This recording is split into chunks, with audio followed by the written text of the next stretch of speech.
Okay, let's do a quick read. George from Cameroon, Benjamin, CEO Royal Acres Homes and Properties Limited, Albert, CEO TM30 Global, the software development company, Imagination from Lagos. Oh, your name is actually Imagination. That's interesting. Into electronics and home appliances. Pastor David, I'm a mentee to Dr. Stephen, used this place to close up to 4 billion naira in sales. Wow. Wow. The founder of ABJ Lagos PH Property. Fantastic. Salvation Ono Moroba, MD Bliss Legacy Limited. My name is Dr. Salvation, you tell us what you do. My name is Dr. Valentine, is MD of Valentine Homes, right? And also CEO of Vala Beach Shelters. Karim Wasiu, CEO of Adakam, right? Global Concept. Kwayemi, CEO of Kimpro, Hura, CEO of Dubai Real Estate. Veronica Taiwo, CEO, Gafford Properties. Benedict Abdajulu, CEO. Oh, fantastic stuff. Okay, so we can deep dive now. I think we have a tangible number of people. Mohammed Adeleke, or Mohammed is here. Trend, success trend. Toby, can you confirm that Dr. Stephen is here? Toby, can you confirm? He's going to join us in a bit. Okay, okay. So we're going to deep dive, and I'm going to just maybe just tell us fundamentally what you need to do in a great business, right? I do know that a lot of people here are into real estate. If you're into real estate here, right, you could also just, okay, if you're into real estate, just quickly put your hands up so we know how many people are in real estate. So that determines how the dynamics of the session will go, right? But I also do know that there are a lot of people here who are not into real estate as well, right? But you see, no matter the industry you are in, it's basically the same principle that runs a great business. And a great case study for that is what's going on globally with people like Elon Musk. Elon Musk in the last 6-7 years has probably built businesses that seem unrelated. One is a space travel company called SpaceX. Another one is an electric automobile company called Tesla. He's also one of the early starters of OpenAI, right? He also launched, I think 2 days ago, he launched his new competitor to ChatGPT. You know, he bought Tesla, he bought Twitter. And what that means is that if you get it right, you get it right, irrespective of what industry you're in. Even locally, you see people like Dangote, who we said was king of FMCG, and all of a sudden he's moving into oil and gas. You still see that because you get the template, you can always get the result you want. Anybody who knows me knows that my favorite quote is, anyone can fall off a ladder by accident. Nobody climbs a ladder by accident. So there's intentionality, right? So one of the fundamental things that you need to run a great business is what I would like to call sort of like the 7 S of a great business. One of the first things everybody must understand in running a business is that there are certain principles that make your business very successful. Now, if you don't understand these principles, you will rigmarole, right? And then you will get the results that you're expecting to get. So I'm going to share with us, right, some of those principles to building a great business, right? So I'll just deep dive and share my screen, right?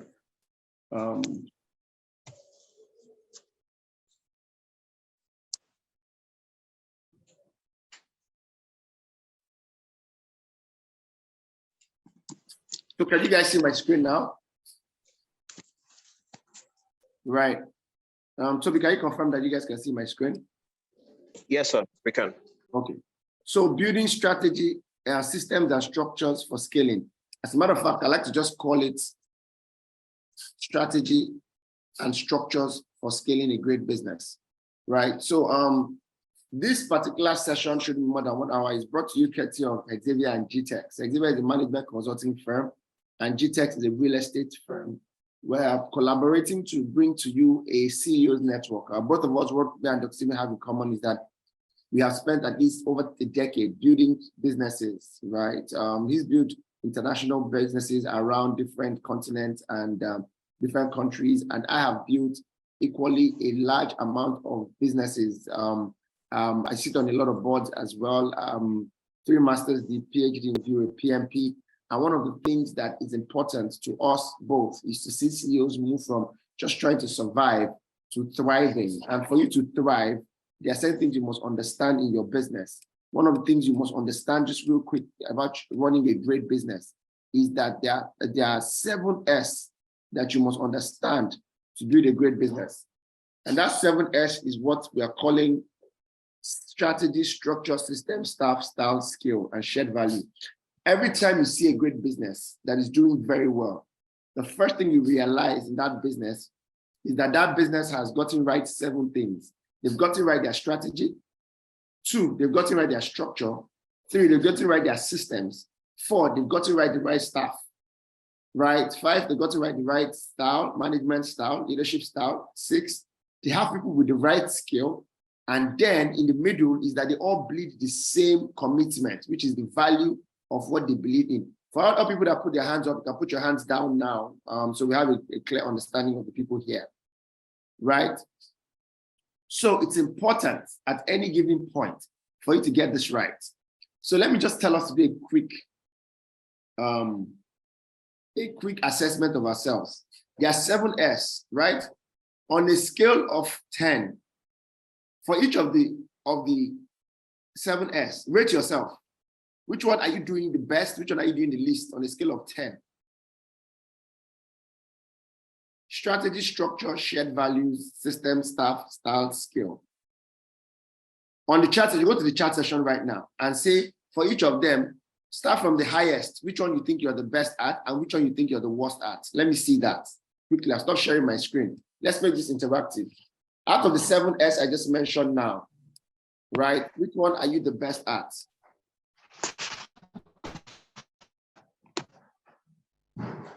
Does anybody want to share, right? Toby, are they allowed to unmute, right? Can you make sure they can unmute? And someone can just nicely, please, all of you put your hands down. If you put your hands up, it means that you want to ask a question now, right? I want somebody to discuss on the 7S just quickly. Which one out of the 7S do you think you're very good at? And then more importantly, to what we're concerned with, the ones you're struggling with. Which one are you struggling with?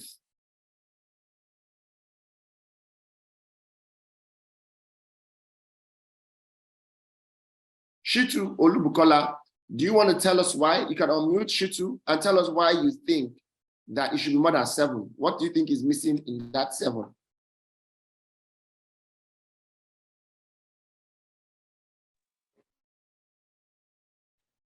Okay, hi Izo, good morning. I wasn't saying it should be more than 7. I mean, you have 7S. So yeah. I was saying let's rate over 7 so we can rate the ones that we tick off out of this 7, right? Instead of over 10. So I don't know. I want to yeah, that was what I was saying. Because I don't own a business, but I'm in the management of a business, right? I'm a director in a business.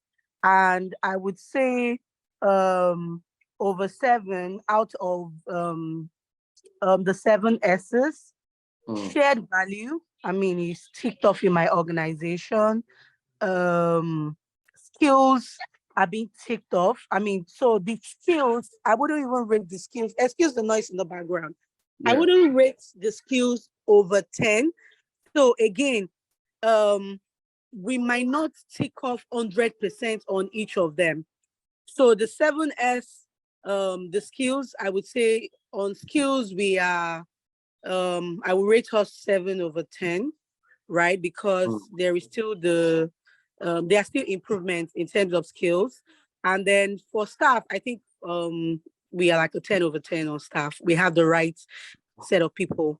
The things that will lack, structure, right?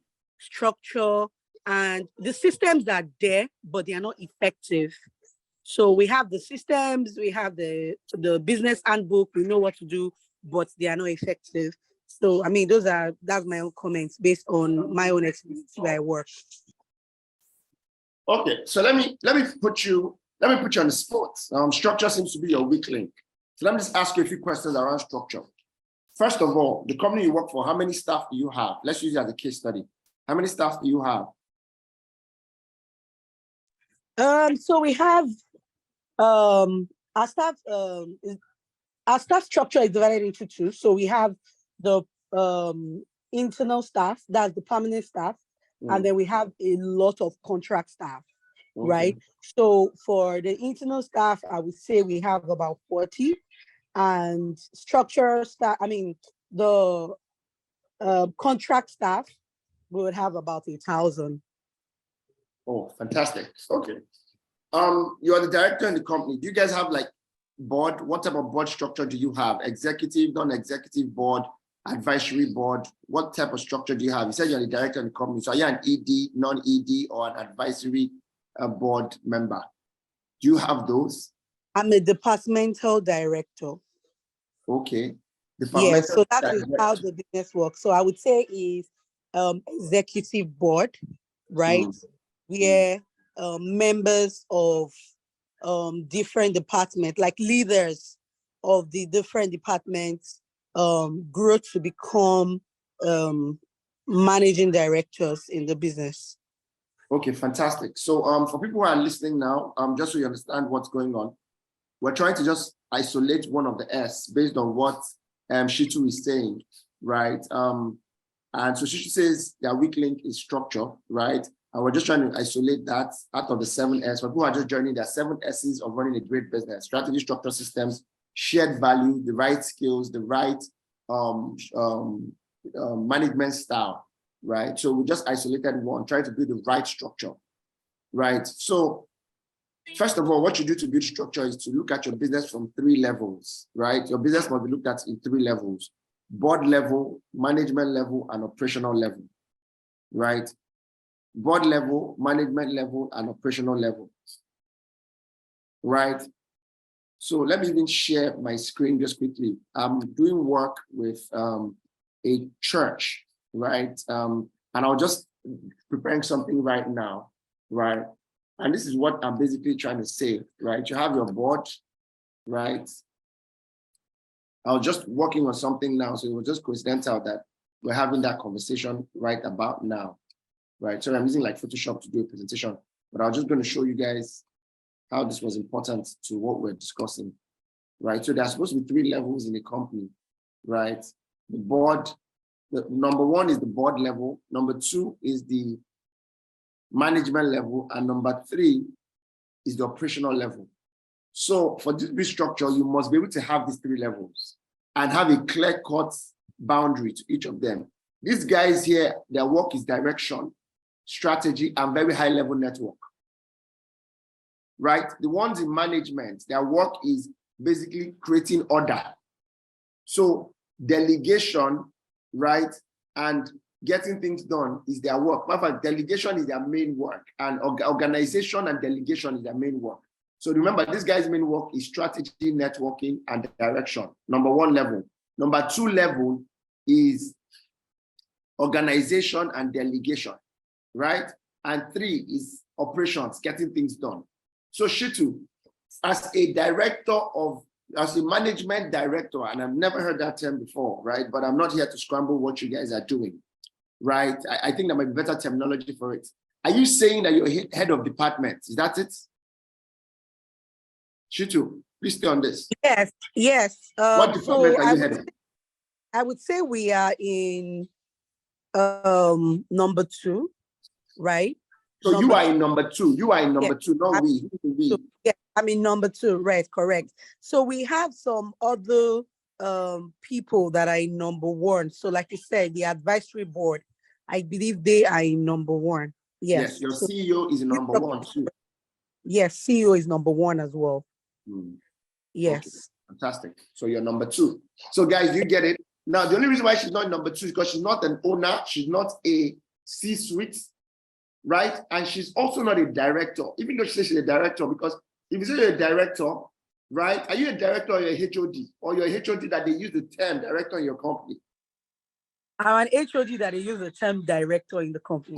Okay, so one actionable point from this is you might need to discuss with your board to find out why the real board, because if you're a director, then you're on the board. So you're a director that is not on the board. Am I right? Correct. So you're not a director. So we understand the terminology, right? So corporate level, management level, and operation level. Corporate level, what you call board. And boards can be ED, non-EDs, or advisory members, right? EDs are executive directors that are operational in the business. Non-EDs are EDs are directors that are operational in the business. Non-EDs are directors that are non-operational in the business. Do you get it? So for example, in a bank, you have EDs and non-EDs. EDs are the guys that most times have climbed their way up in the bank. Non-EDs are shareholders sometimes. Like maybe, for example, when they said Peter Obi was on the board of Fidelity Bank and I think Diamond Bank, he was a non-ED in those companies. Do we get it now? God's glory, if you're here, can you please be summarizing the key conversations on the chat section? Right. So there's a reason why we're having these conversations, right? Toby, are you also here? Toby, can you confirm? Can I hear you? Yes, I'm here. Can you let me know when Dr. Stephen is in? No, notice, sir. Okay, definitely. I'll let you know. All right. So the reason why we're having this conversation is we're spending tomorrow at the breakfast session at Echo Hotel and Suites, where we're going to discuss in detail strategy and structure. But from my experience over the years, we started something new in breakfast. So breakfast session is a CEO session for CEOs and executives, right? It's for tomorrow in Echo Hotel. But this is the first time we're doing like a preamble to the breakfast session because we don't want to spend so much time at the breakfast session breaking down this technicality. So when you're coming, it's more interactive because we spend time trying to break down the fundamentals. But if you're here and you're coming for the session, it's easier for you to understand what we're saying tomorrow. Now, for people who want to attend the breakfast session, just drop your phone number and email on the chat section right now, right? And my colleagues will try and make sure that you have a slot. It's a paid event. It's a paid event, but you can still drop your detail, right? We can probably get a discount or we can do a raffle draw and you can win to be on the session. It's CEOs. As a matter of fact, tomorrow we have an interesting lineup of people, just from people who have registered, right? We have the owners of Hilton, the Hilton in Lagos. We have the owners of ExecuJet, a private jet company, who are coming through. We have an ad agency executive, I think the CEO of Nimbus, the ad agency, is going to be there. We have a lot of entrepreneurs who have run business for over 10, 20 years, who are going to sit there. Mr. Okoya, the owners of Eleganza, right, that owns one of the subsidiaries, is also going to be there with his team members, right? Sunday Okoya, right? CEOs of Land and Grants. In the past, we've had almost all the top executives. We've had military generals, we've had all sorts. And if you can't make it because you're not in Lagos, right, you can still sign up for the virtual version. So just, God's glory, we can drop your details so that they can reach you. You can drop my number and also how they can reach you. And then if you want to join our WhatsApp group, that would also happen. We also have a CEOs network, which is a partnership with I and Dr. Stephen for CEOs. I think Toby is going to talk about that at some point, right? Having said that, we can move on. So for structure, the first step is to break your company into 3 levels, which we have done, and to know what each level does. The biggest problem we have in companies is that some levels don't know what they do. So the problem is that the guys who are supposed to be on level 1, which are the board, are busy doing level 2 and level 3 work. Right, Shitu, I'm going to always put you on the spot all through this session. So sorry, you're going to be a guinea pig. Shitu, can you remind me of what number 2 and number 3 guys does? What they do? What number 2 and number 3 guy does? Okay, I think so. Number 2, at the head of the department, right, that provide directions. No, they don't provide direction. They don't provide direction. Number 1 provides direction and networking. Oh, sorry. Number 1 provides direction and strategy, right? Yeah. Number 2 coordinates the affairs of the business, I guess. Yeah, he organizes. Yes, they organize and coordinates the affairs of the business. Then number 3, I don't know. I sorry. Getting things done. Number 3 gets things done. Those are your operations, your foot soldiers. The guys. Oh yes, the operations. Yes, the operations. The guys in your factory, right? The guys So in your number 3 is the general staff. Right. Yeah, fantastic. Yeah, the implementation level. Implementation level. Okay, perfect. Thanks. Right. The operations guys, right?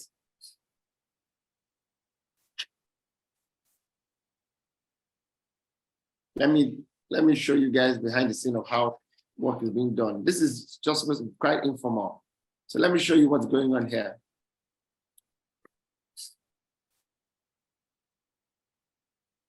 The CEO sits here. The problem most of the time that the CEO has forgotten to be at the board and has come down to number 2, sometimes even number 3. And that's the problem. Sometimes even number 3. Right? So the quicker you can move from the bottom 3 to 1 as a CEO, the better for you. Right? So do you have any question on this? Step 1 before we move to step 2.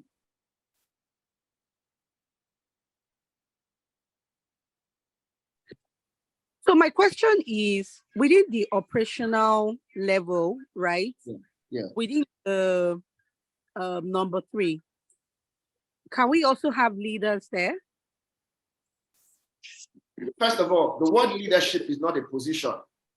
I don't want to see leadership as a position. I see it as a state of mind. Matter of fact, the more leaders you have in your company, the better. If the 100 staff you have can all be leaders, then better for you. So the question is very rhetorical. Yes, you can have at the operation level leaders, right?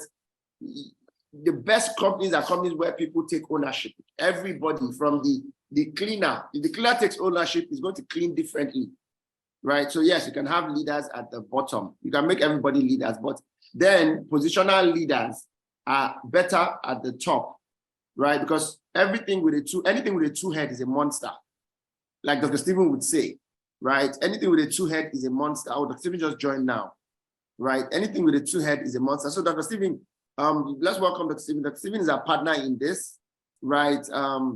Dr. Stephen, please feel free to chip in. Can you hear us? Yeah, so feel free to chip in, right? So anything with a monster, a 2 head is a monster. So everybody can be a leader, but the boss should not be more than 1 in any level. So one of the things we say in management is create a business where you have smaller bosses. So the management have their bosses. The management bosses will be called what? HODs, right? Head of finance. So departments are created at the mid-level.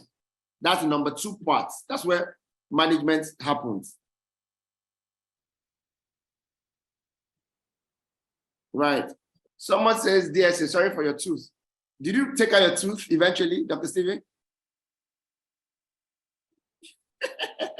So that thing is really painful. Really, really. Can you talk?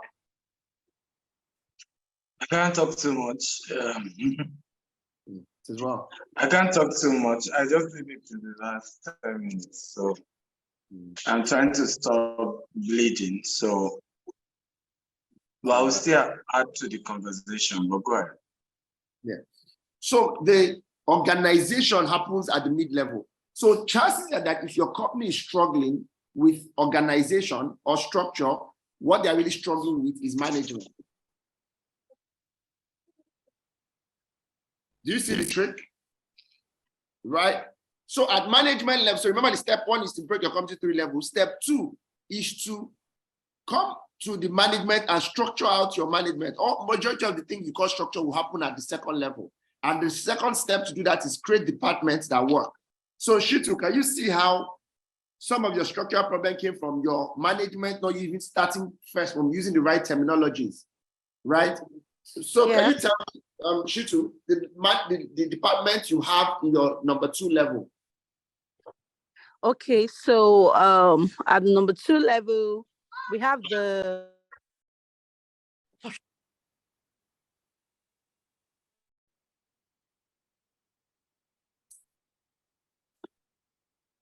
is that your network? You just muted. So at the number 2 level, we have the finance director, right? We have the operations director, we have the procurement director, the creative director, and we have the HR director. Can you just say that again? I think my network went off a bit. Okay, so say at the number 2 level, right? Like I told you earlier, I mean, we use the term director, right, for head of the. So we have the operations director, we have the strategy director, the creative director, the finance director, the procurement director, and the HR director. Yes. Okay. So what you just said now is that you have the following departments: HR, finance, creative, operations, right? Those are your departments. Yes. Right. Strategy. Fantastic. Yes. Right. So I would suggest that if you're going to create a business that has a structure, add one more department. And this is, and while I'm talking to Shitu, I'm not talking to just Shitu, I'm talking to everyone here, just using Shitu as a case study. Have a department called compliance, whose work is to chase everybody else to get things done in the order they want it to be done.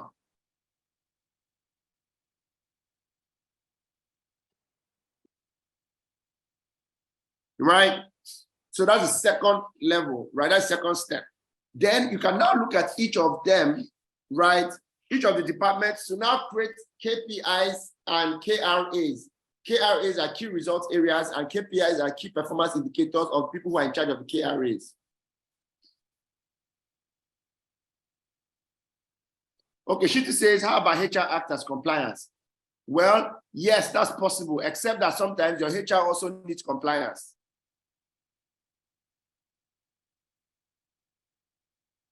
No, the CEO cannot act as compliance. Remember, compliance will be following up on everybody, chasing everybody. Let your CEO do CEO's work.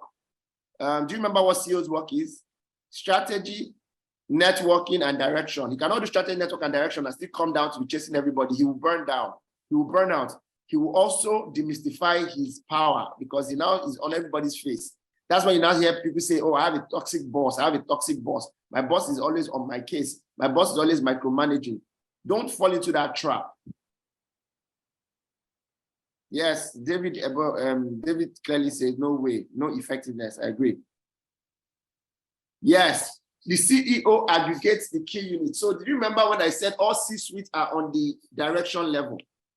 Right? So I'm not going to go further into this. This is just supposed to be a teaser session, right? So I just gave you an idea of how structure works. Right? So remember, there are other S's, there are 6 S's. So I'm going to just stop with this. I think one of the key things that this mentorship thing, this CEO's mentorship thing is supposed to do is to have us have deep dive into it, right? There's also strategy, there's systems, there's shared value, there's skills, the right skills and all that, right? We're probably just going to pick only one more. So we have 7 S, we dealt with 1 S, right, at a level, right? And then for people who are going to attend the breakfast session tomorrow, we'll talk about that a lot more. Right. Remember, if you want to attend, you can drop your details and our colleagues will follow through on you, right? Whether physical or virtual. But the most important thing is the CEO's mentorship. Dr. Stephen has spent over 14 years building businesses. Mama, what we both have in common is that we started our business almost at the same time. We have done years and we've been able to build other businesses besides even the ones that are fundamentally us. And just of recent, we came together to say, let's do a yin yang. Let's go into a partnership for a CEO's mentorship. So maybe Toby, at this point, I'll let you step in to talk more about the CEO's mentorship, and then we'll round up the class with a vote on one more S we can talk about at length, right, in the class, right? Dr. Stephen, before we do that, do you want to say something just quickly, or maybe the structure thing, before Toby comes and breaks down our partnership? Okay, so I want to thank everyone for coming. It was a short notice, but the demand has been much. Last week Friday, I spoke at an event for developers, and there was heavy demand. You know, how you don't need your business? How come you are not in Nigeria? You are the only real estate CEO that can afford to leave Nigeria for 6 months, and the company is doing well. You know, so it became a burden that we needed to, you know, open up on some of the secrets why we're able to do that. Many years ago, I realized that aside that I knew a lot about running business and I had trainings, there was a need to close the gap between myself and my team. And the occasional retreats couldn't do that.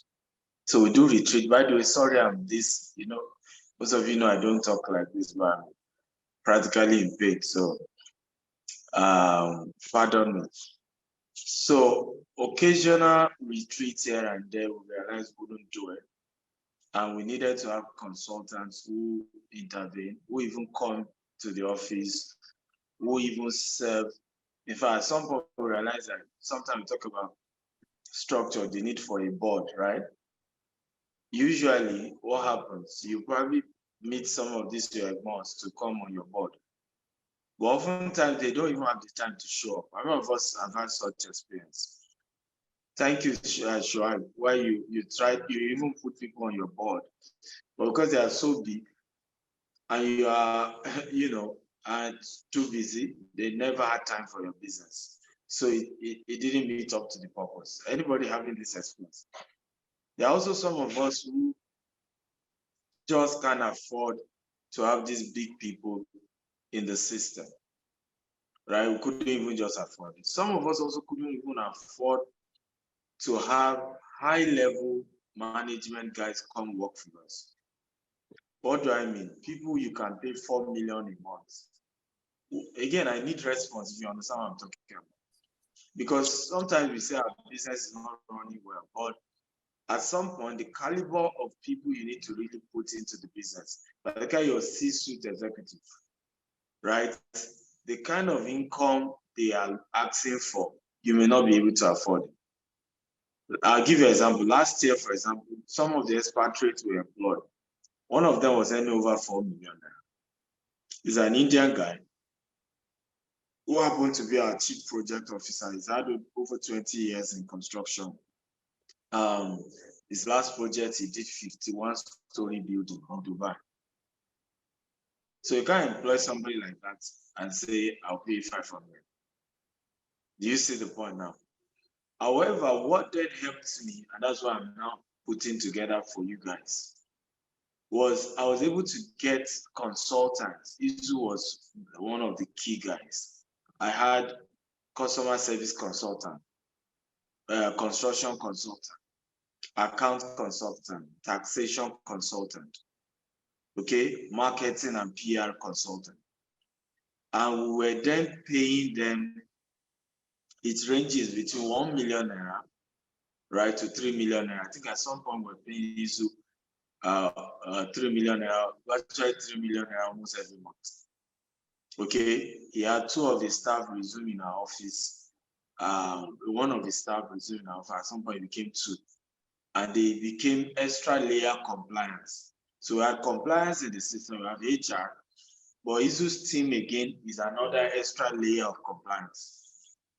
So this helped to create a system where even if me, the founder, the CEO is not there, there's too many people checking you, too many people on your head. And we began to evolve better. And guess what? We then became a company that was making billions of naira every year. The same can happen to all of you who are here. Okay, but this thing needs to happen. So what we decided to do with Izu was to say, let's merge my strength and your strength together. Let's create a mini version of that, because even the one I just narrated to you, you know that in a month we're paying more than 20 to 50 million naira to consultants, right? In fact, in a year, we're doing over 150 million naira to consultants. If you put that in dollars, that's well over $100,000 to consultants at different levels. So we said we need to come up with something smaller for most of you.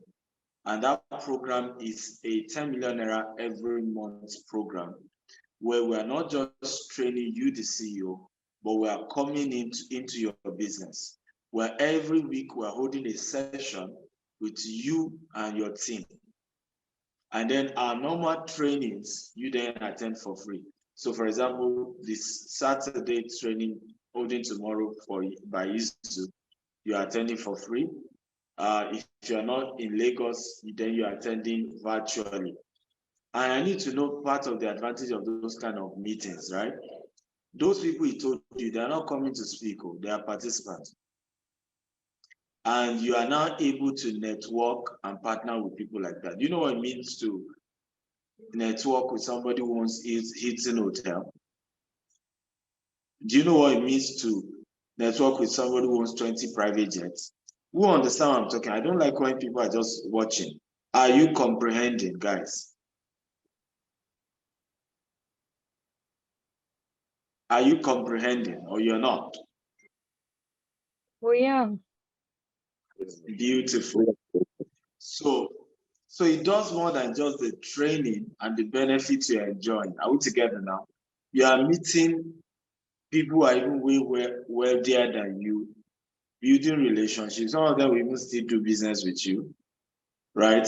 But you're also at the same time learning how to perfect your skills and your principle. I have my mentee in the Cameroon joining us. Now he's doing a real estate project, $2 million, right? You can easily meet the CEO of Hilton there, and then becomes your partner to come and do Hilton in Cameroon, right? So you can see how much is going. Same thing, you'll be added to my own CEO community as well. But more importantly is that every week we are training you and your staff, customized, not joint like this. You and your staff were training and we're breaking down where you guys need to do this, put together this, and we're creating a system. Some of our staff will now become compliance for your team.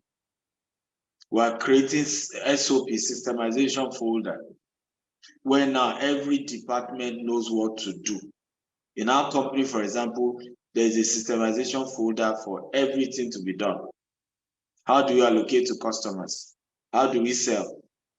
If customers say they want their money back, what's the process? If you enter the position of HR, what did the last 10 HRs do? All their files, all their information, you are inheriting it. So who is interested in this program, by the way? A number of you think it's fair for myself, Izu, and all our partners to start mentoring, not just you, but you and your business for a token of 10 million naira. How many of you think that's fair? Okay, because this involves your business into growing into a multi-billion naira corporation, or of course, multi-million-dollar corporation. Now I know what some of you are thinking. Oh, I don't have that kind of money. How many of you feel that way? Right? How many of you feel you don't have that kind of money?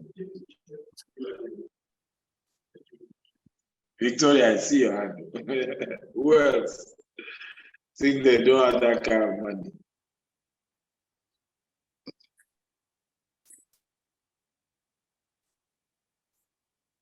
So let me say this, because 10 million naira is just, how much is that now? That's $15,000 or more or less. Now, here's the thing. Before GTech started doing this, right? Our annual sales was between 100 million and 300 million. Okay, annual sales. So that this can be very practical. Our annual sales was between, yes, 150 million to 300 million. The first jump we had was to have over $1 billion in sales. You see the gap between making the, max 300 million a year to now making 1.5 billion, right? And since then, it has continued to grow every year. Every year. It's part of this that made us to expand to UK, to Dubai, to US.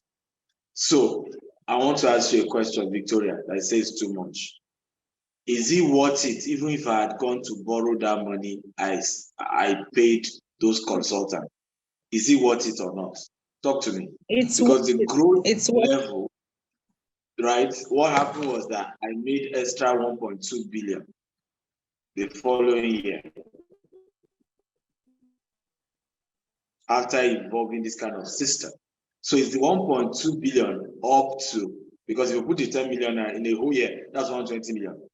120 million, even minus that 1.2 billion I did, that gives you 1 billion, well, 80 million extra income. Is it not fair? Talk to me. It's fair. It's fair. Good. So the thing I know sometimes we feel that, but Dr. Stephen, you are very intelligent. Why must you use a third party to help your business? Let me tell you the truth, and this is what I've come to realize. If your business will grow, you can't do it alone. Can I say that again? Do you know, can I tell you that today, I still have more than 10 consultants working for GTEX. Till today. If your business will grow, Dr. Valentine, are you listening to me now? If your real estate business will grow, it cannot survive with you alone. Ask Izu. Sometimes the fear of Izu in GTEX is the beginning of wisdom. Anybody in GTEX who understand what I'm talking about? Sometimes, and it's not the owner. By the time you finish your life, you will see top. Am I making sense at all? When see finish, right? Meet the owner. There's too much of see finish. Any CEO Yes, sir. Yes, sir. Right? There's too much of see finish with you and your people. But when there are professionals coming in, intervening, what you have been telling them all this year that they will not listen to. Now they say, it's me that say that thing I'm true. Right? Because even this man don't talk, this one talk, this other consultant said it. And that's how to really scale your business. But this is what we have also agreed to do, ladies and gentlemen, is that rather than that amount of 10 million, now hear this, we will still take our 10 million, but we have agreed to lower it to 2 million for the next 3 months, right? And part of the session we will do is to know where your income is now. And then in 3 months' time, I'm guaranteeing you should have 4 times the current income under this program. And then we then increase it. Is it fair? Very fair. If it's fair, talk to me. I want to be sure. Very fair. Very okay. Fair. So we'll reduce it to 2 million naira, which is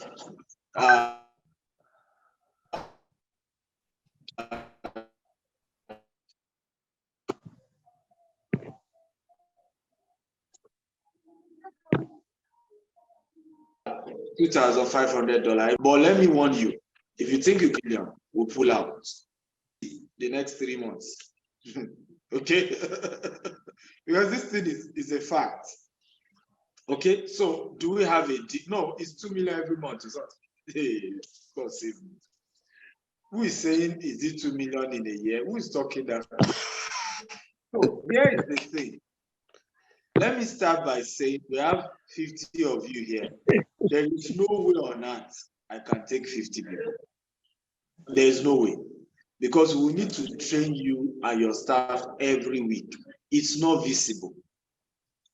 So this conversation is not for everybody. Number one is for those who are CEOs and founder. Number two, your business must have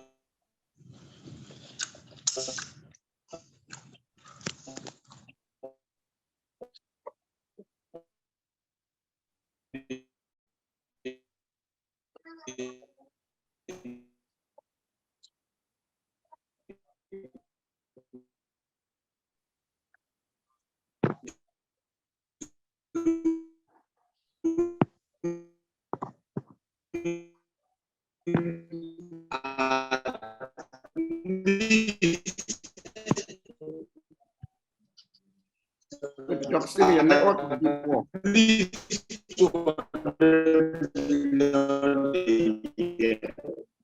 Dr. Stephen, you might need to check your network.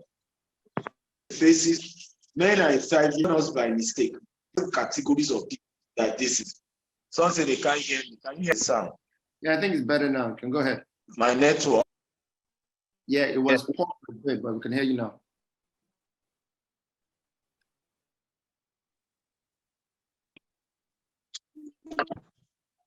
Hello, can you hear me? Yes, sir. We can hear you now. Go ahead now. You guys heard? Yes, okay. What was the last thing you guys heard? What was the last thing you guys heard? That you can't train. What was the last thing you guys heard? That you can't train for 50 million. I didn't hear you. Come again. That you can't take one. That you can't take. You can't train for 2 million a year.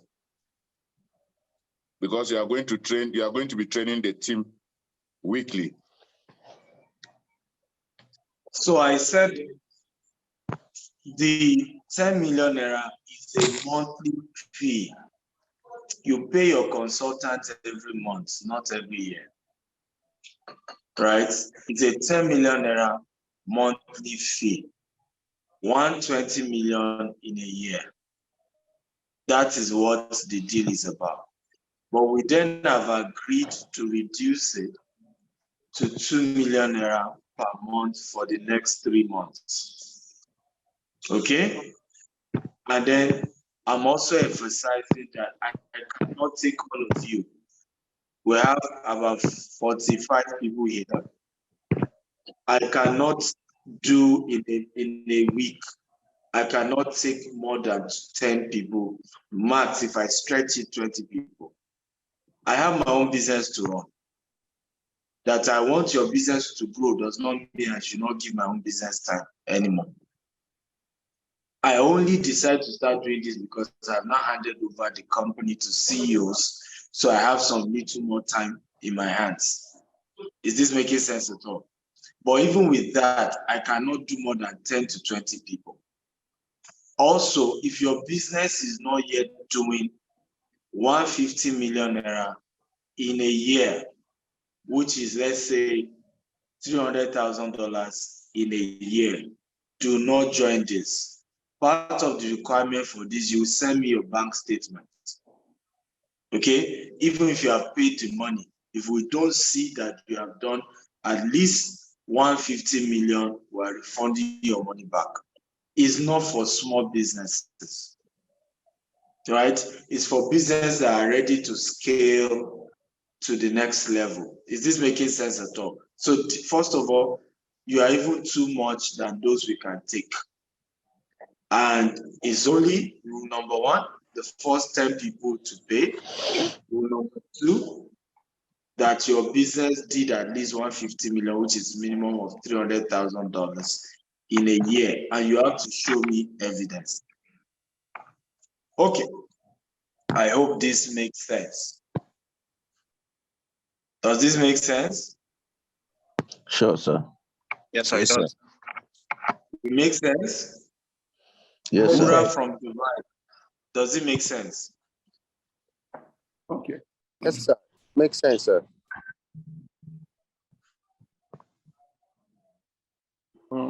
Okay. Yes, So it makes sense, sir. I just have a question. That means new businesses like ours are exempted from this kind of package.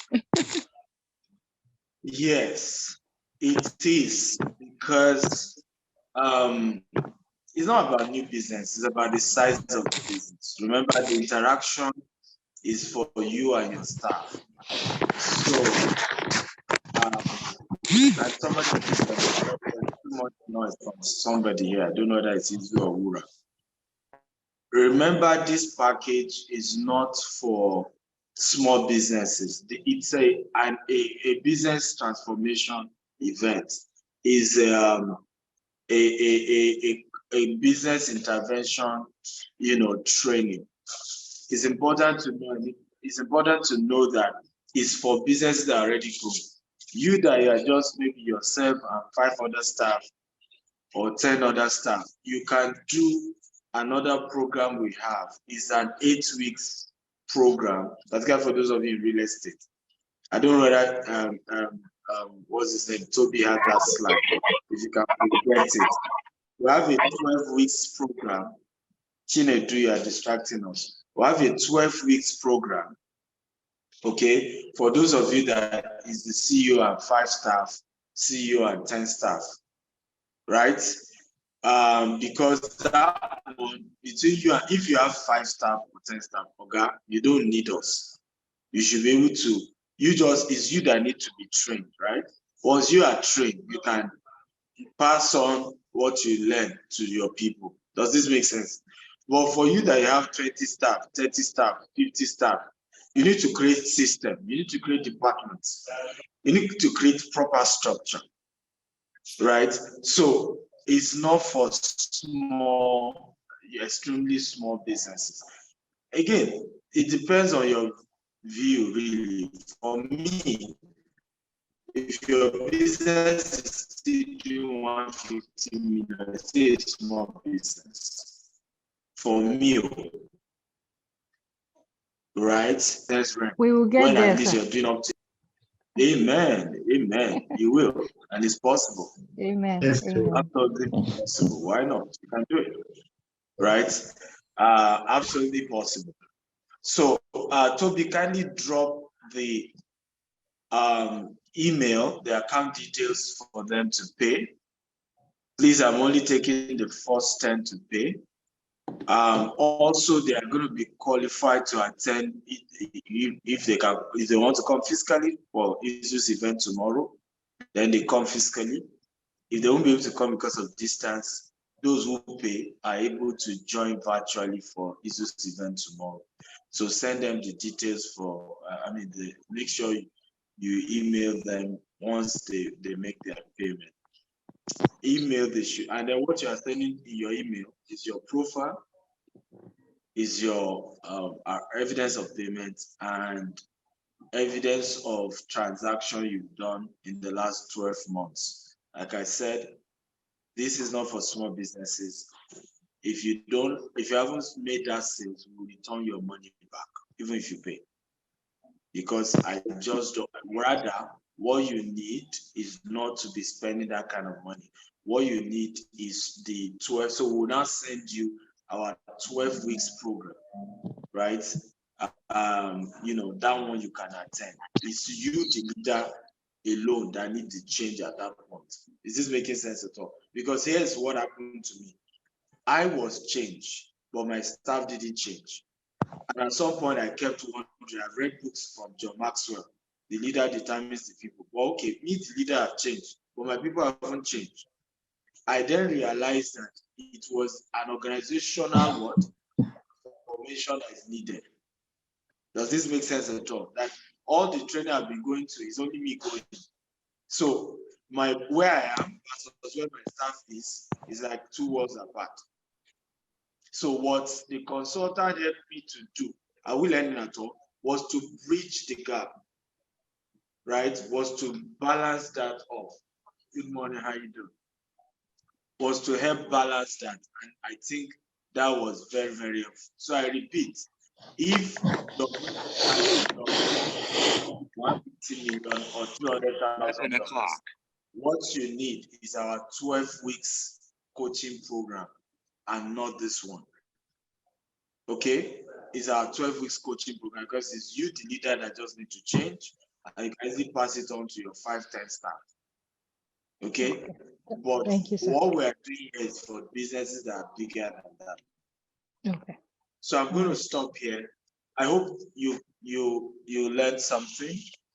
And is this something worth it, even if it's not for you yet? I don't know if you think this is really a good and a novel idea.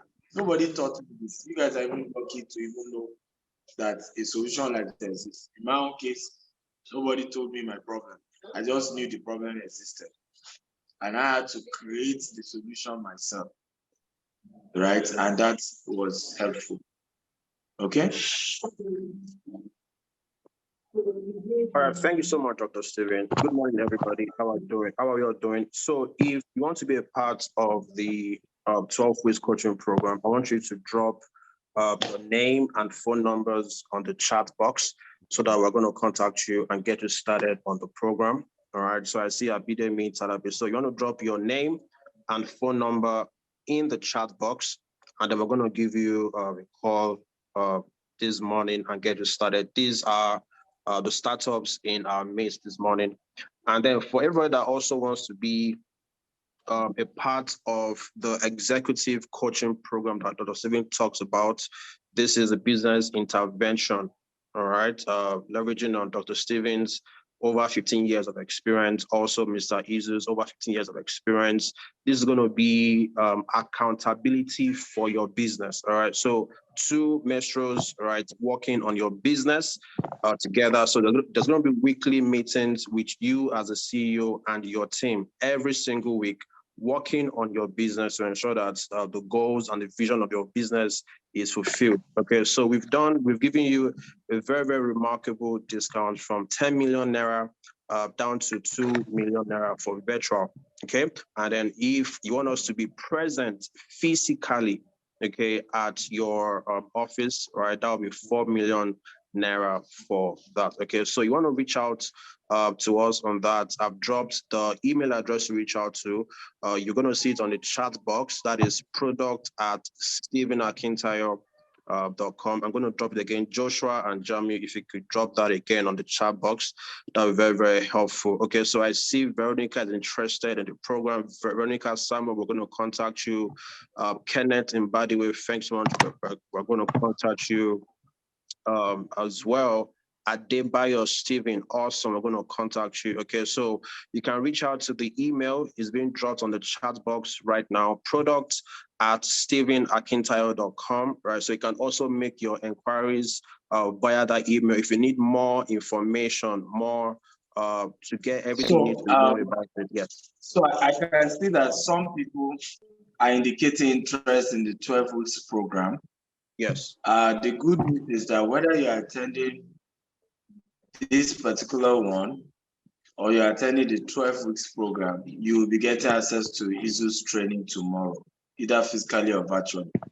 So, however, the condition is that you have to make your payment today. Okay, because I mean, it's a breakfast, there's a lot of cost implication for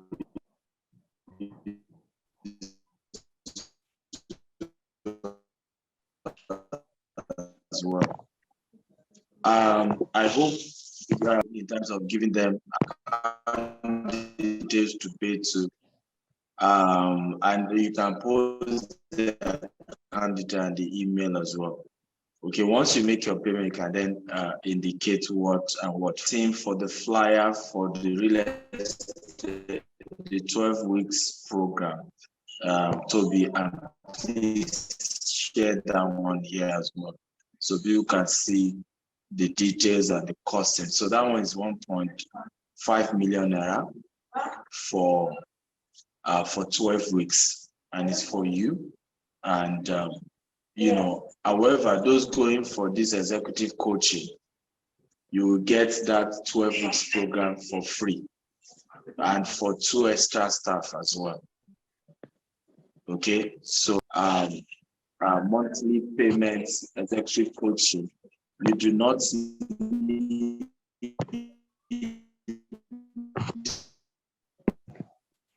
to double pay again for the 12 weeks program, because you even be getting. Okay, but for those who can say, I can't afford this particular $20,000 executive coaching for this particular 12 weeks one is $2,000, 1.5 million, starting in August, but you still qualify to attend Izu's breakfast tomorrow. Okay, Izu, let's continue from, with the other plan for the conversation for today. Toby, get that flyer, please, so you can display it. All right, so I'll project it right away. All right, so thank you, Toby and Dr. Steven. Amazing stuff. We agreed we're going to take 2 of the 7 S's, right? Toby, can you stop sharing your screen?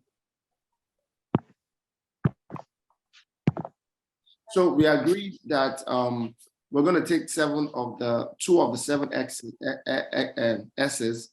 So for people who are just joining in, a quick recap is that for you to run a great business, you have to be able to break your company into 3 levels. and corporate level, management level, and operational level. And then for you to run your business and to have structure, which is one of the isolated S's, you must be able to create certain frameworks. Now, if you missed it, I'm probably not going to go back to those frameworks of creating departments and roles and compliance and JDs and KRAs and KPIs and SOPs and activity lists. So you take a business, you create your management departments, different departments, you take each department, you create the key roles, you take each key roles, you create KRAs, what you call key results areas and key performance indicators. Then for those key performance indicators, you create the activities you need for each of those activities you need to deliver on your KRAs. Is at the activity level, right? What you call WBS, World Breakdown Structure, is when you break down your activity levels, can you now having SOPs?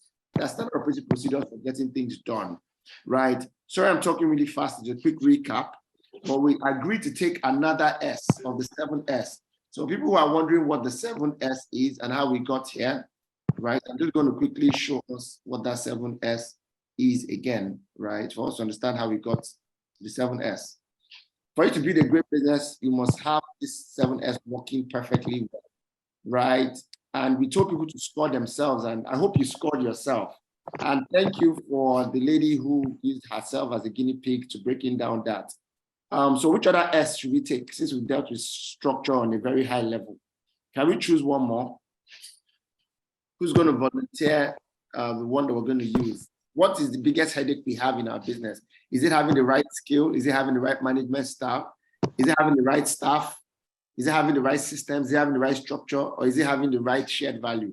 If you're having all, you might need to visit Shiloh on a lighter note. Right? Okay. Let me see the chat section. Have you guys done a vote? Strategy. Somebody says strategy. Okay. Toby, let's compensate you. Toby was the, not Toby, sorry. Shitu, what do you think we should talk about?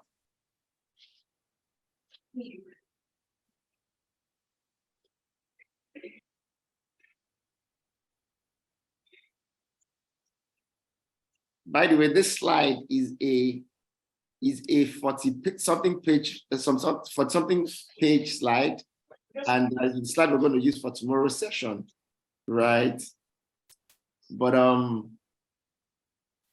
so I'm just running through so you can see how rich the class it would be for tomorrow. I'd rather not call it class, I'll just call it breakfast strategy session.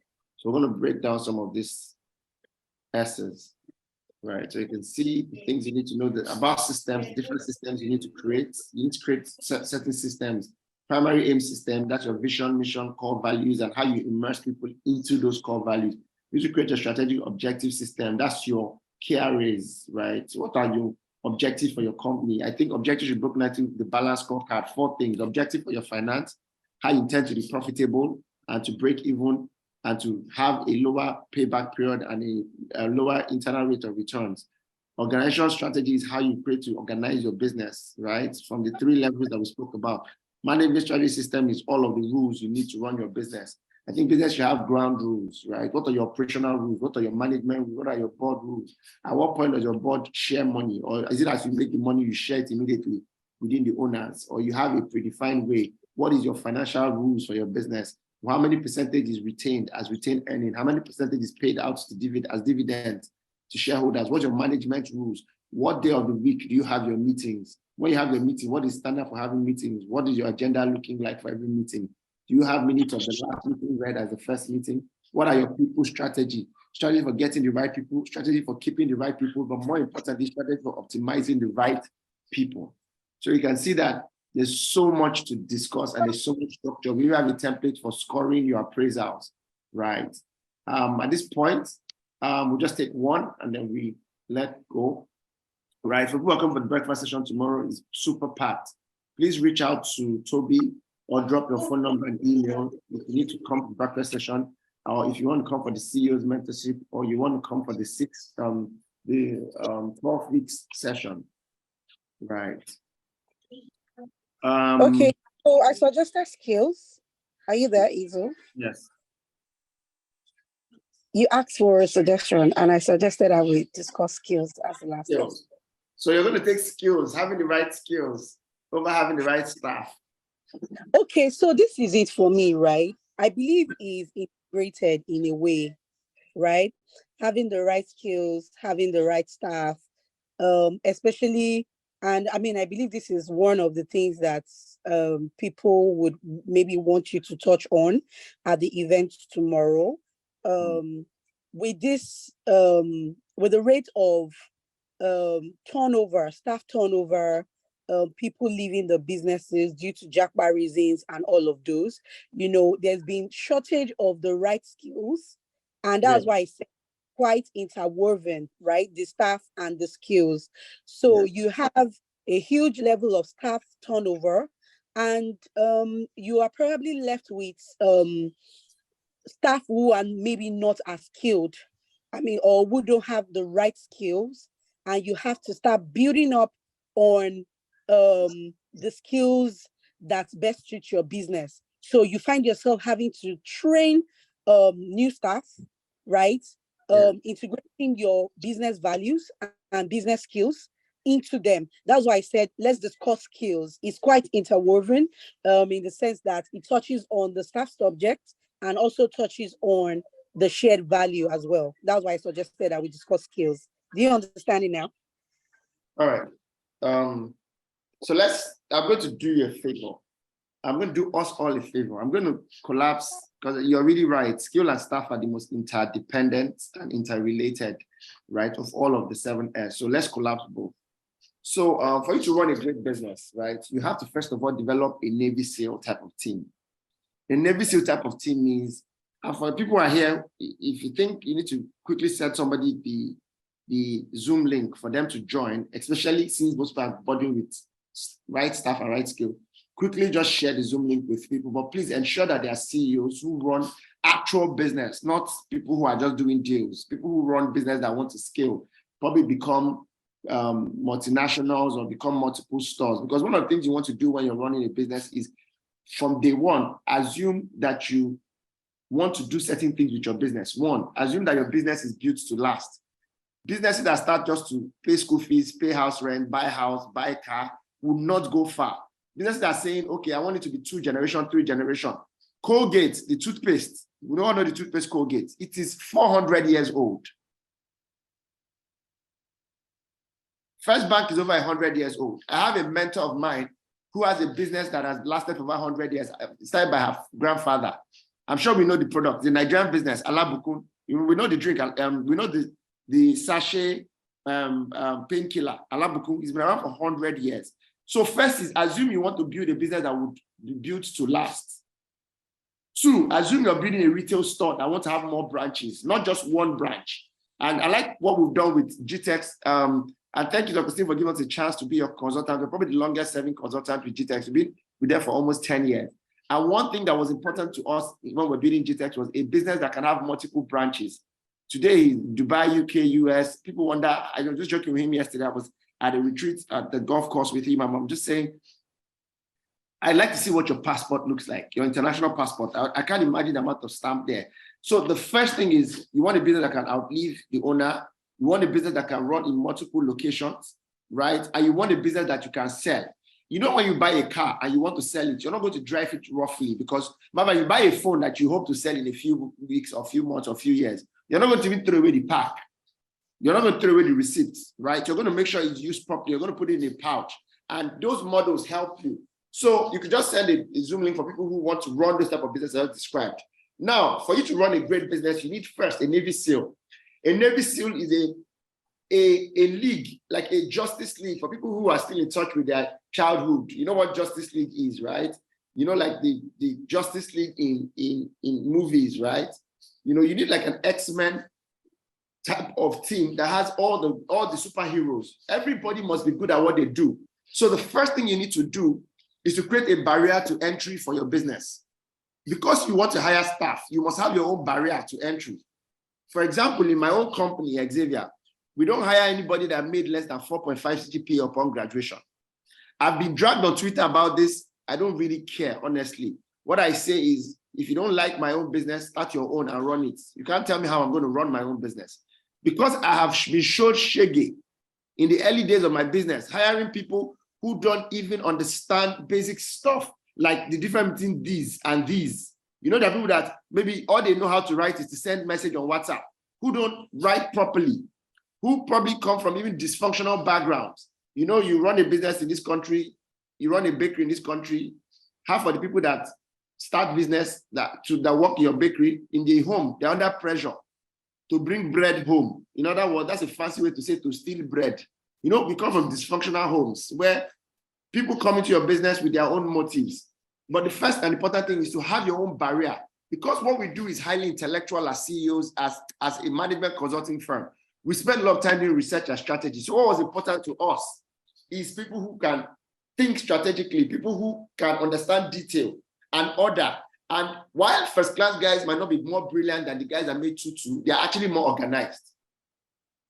For you who run real estate, what is your barrier to entry? Somebody was telling me yesterday at a session that I have marketers, I'm selling real estate, but they're not selling. I said, they need sales training. I said, let me be honest with you.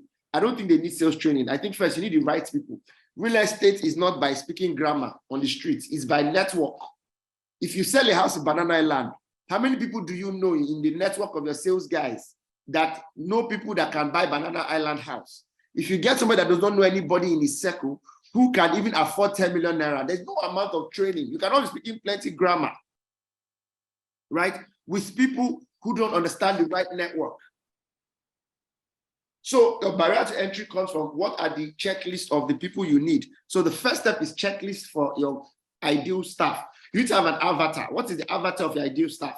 For example, if you're going to work with, say, a premium real estate company, what are the checklists? 1, you must be sophisticated.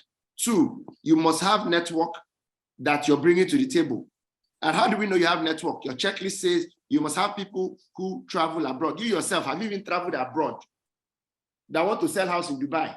Or you want to sit in Nigeria to sell house to people in Dubai when you have never been to Dubai? If they ask you what part of Dubai is the house in, is it in downtown? What would you say?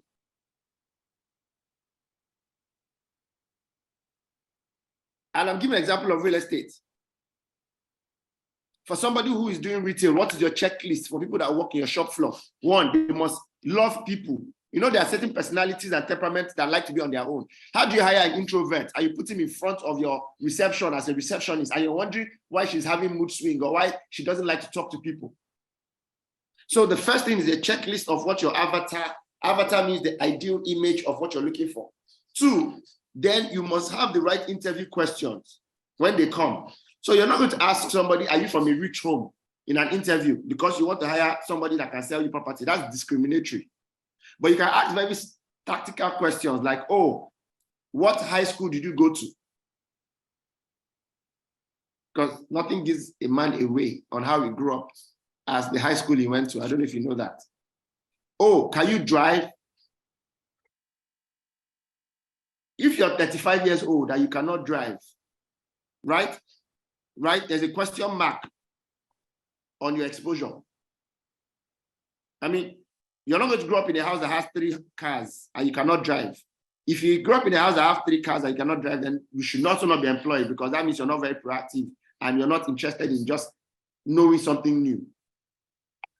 Does everybody see where the step 1, step 2? Step 1 is create the right checklist. Step 2 is ask the right interview questions so that you get the right people in before you start training. There's nothing more wasteful, right, than trying to train a 2x2 person, trying to discuss 4x4 ideas with 2x2 people. Then 3rd is the right training. As a matter of fact, let me go back to step 2. When you're hiring, there's something called psychoanalysis, right? We like to use psychoanalysis to analyze people. Temperaments and personalities are important. When people know, it doesn't matter what grade they made or what role they're applying for, please let them take temperament tests. Know your staff. You yourself, do you know your temperament? Are you phleg? Are you melancholic? Are you choleric? Are you sanguine? Because certain people cannot work in certain positions. For example, I am choleric. Dr. Stephen, we had a discussion yesterday. I had breakfast with Dr. Stephen and his wife yesterday. We were talking about something about personality, how me and him is choleric, and how, for a large extent, Did anybody notice the vibe that Stephen was bringing to the conversation? He almost sounded like, you don't have to come if you don't want to come. I'm not begging you. That's a choleric right there. So imagine putting a choleric in customer service. Just imagine it.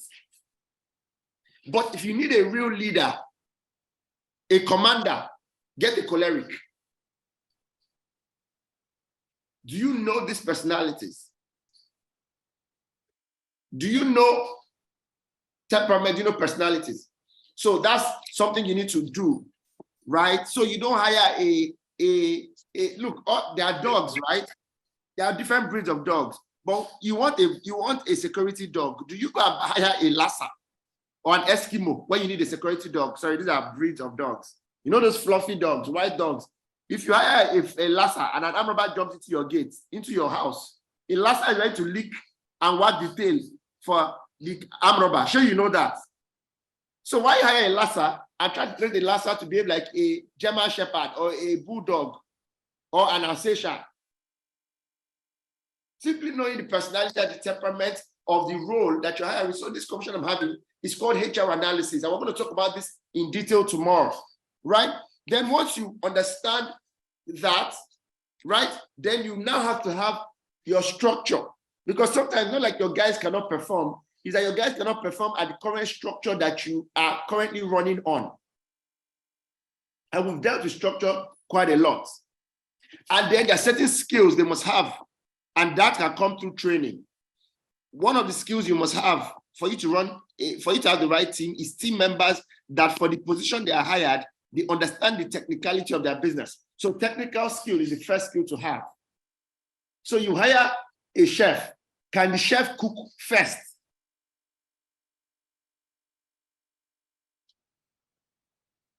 So the technical skill. Second one is business acumen. The biggest problem most businesses have is that they hire people that don't understand business acumen.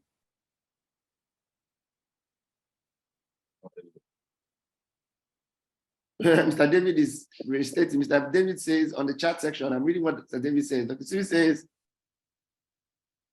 you hire a guy who have never flown airplane, understand luxury, then you hire him to sell you luxury. He says you just hired a gate man. Okay, that's harsh, but yeah, right? And that's not to say that the guy that does not know luxury cannot function. He just cannot function selling luxury products. That guy can sell you other products very well, insurance, retail products, but not luxury.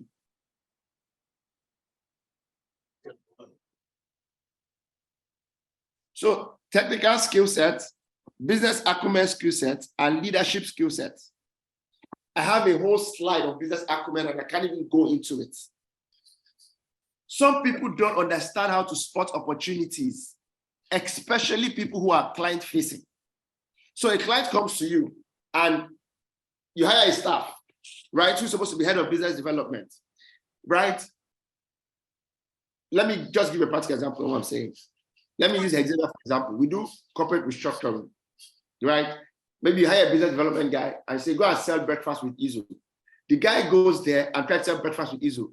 The guy says, when is your breakfast? The CEO says, when is your breakfast? He says, tomorrow. The guy says, oh, I'm out of town tomorrow. He says, oh, okay, no problem, sir. Please let me know when you come back. Right? So we can schedule you the next time. Is there anything wrong with that conversation? Can anybody tell me what's wrong with that conversation? Can I tell you what's wrong with that conversation? He sees only the opportunity in front of him. He does not see the other thing to upsell to that guy. But can you tell me what's wrong with that conversation directly? You don't ask for a CEO's time. You take his time. He's not going to tell you when he comes back. You should pursue him and know when he comes back. Yeah. Yeah. He's not even saying, okay, does anybody else want to contribute? And does this sound familiar to some of you and your staff, where you tell them something and they can't think beyond that thing you told them to think about? So you go to a client, the client says, well, I'm not interested in buying. Then you walk away. Did you find out why he's not interested in buying? Did you find out what he's interested in buying instead? Did you get his contact details? Did you get his social media? Did you go home and say, oh, even though you didn't close that, you say, oh, thank you, it was time, it was great having spending time with you, right? I appreciate you for your time, right? I checked you out on social media. Oh, I didn't know that you had this. I'll be willing to help you with this. Even though the guy did not buy. Do you know his birthday? So that on his birthday, you can send him a gift, even though he did not buy, because he might come back to buy later. Did you ask him if he knows anybody that would buy, even though he did not buy?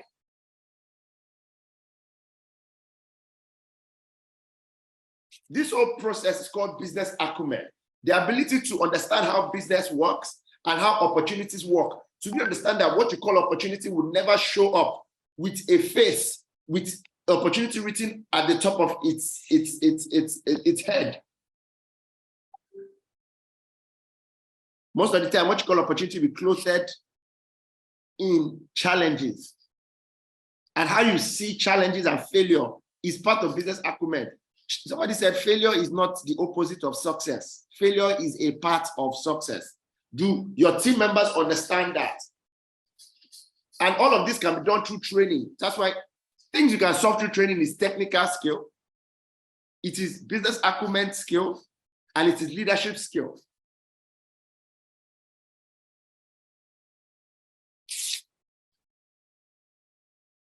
Right? It is extremely important at any given point. Then, ground rules for developing the right skills.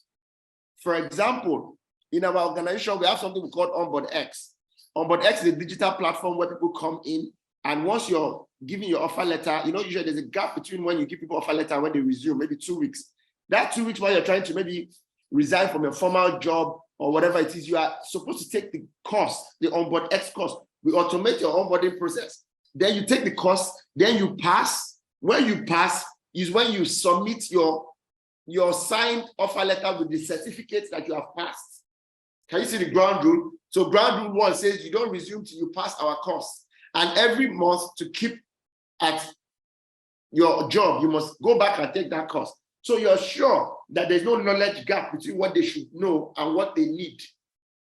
Because sometimes your assumption is the problem why you're frustrated.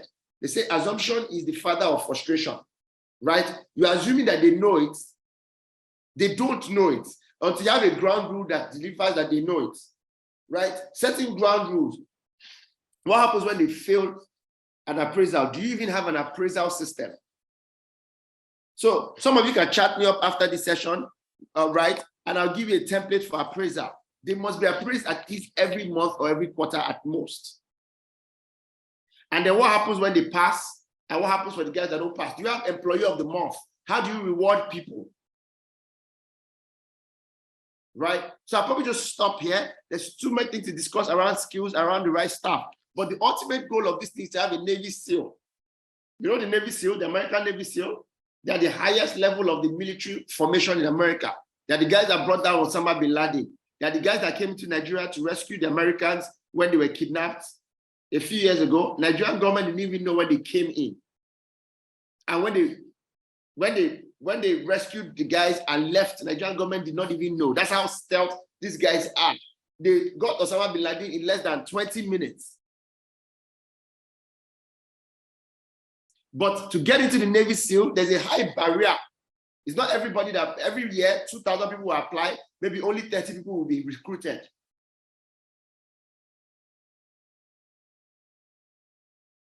And there's structures and strategies for this. So I'm going to stop here, right? And maybe just give 2 people an opportunity to ask questions on any of the 7S. Just ask direct questions on the business challenge you're having, and then we can wrap up. I think, Toby, you would wrap up just after the questions. Is that okay, guys? So you can unmute now and ask the questions you have, a challenge you have in your business.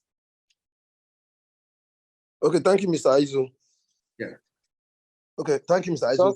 Just before your question, but first of all, I hope you have had a great time. So I will one more time give it up for you too.